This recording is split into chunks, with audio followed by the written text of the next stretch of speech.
দেখো তোমার যদি পরীক্ষায় আসে যে 5-এর 1-এর পরিপূরক কত, দেখো 5-এর কি 1-এর পরিপূরক। এখন দেখো ওয়ান্স কমপ্লিমেন্ট যেটা, এখন তুমি দেখো 5-এর 1-এর পরিপূরক বের করতে হবে, 5-এর বাইরের মান বের করো 101, তাই তো 101, এটা তো 5-এর বাইনারি মান। তো এই পরিপূরক মান বের করতে হলে তোমাকে কয় বিটে নিতে হবে, যে স্যার 8 বিটে। তো এখানে আরো কয়টা হবে শূন্য, তাহলে বাম পাশে 1 2 3 4 5, 101, এটা হলো কি 8 বিট মান, এটা হলো প্রকৃত মান, আর এটা কি 8 বিট রেজিস্টার মান। এখন 1-এর পরিপূরক কখন হয়, 1-এর পরিপূরক হয় যে বাইনারি যে মান 8 বিট যে মান তাকে উল্টাইয়ে দিলেই কি হয়, এটিকে বলা হয় ওয়ান্স কমপ্লিমেন্ট বা 1-এর পরিপূরক।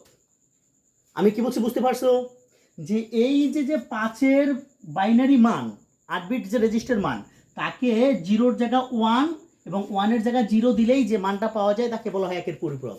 এখন 1-এর পরিপূরক যদি পরীক্ষায় আসে কাকে বলে, তুমি পারবা না?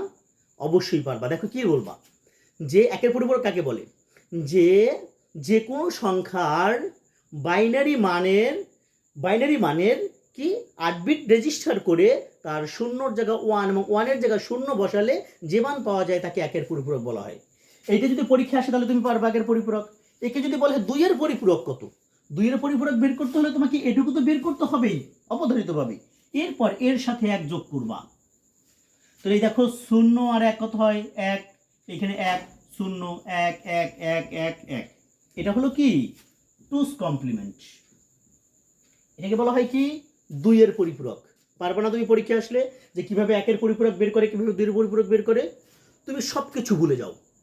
তুমি কিভাবে বের করবে, প্রথমে বাইনারি মান বের করবে, বাইনারি মান বের করে 8টাই নেবে যদি দেখো, আর যদি 8টার বেশি হয়ে যায় তাহলে 16টাই নেবে, 16 বিটে নেবে। এরপর যা লেখা থাকবে হুবাহু তার বিপরীত করে দেবে। এরপর কি করবে, তার সাথে আবার 1 যোগ করে দেবে। বিপরীত করে দিলে হবে 1-এর পরিপূরক, 1 যোগ করলে হবে 2-এর পরিপূরক। বুঝতে কি পারছো? ধন্যবাদ।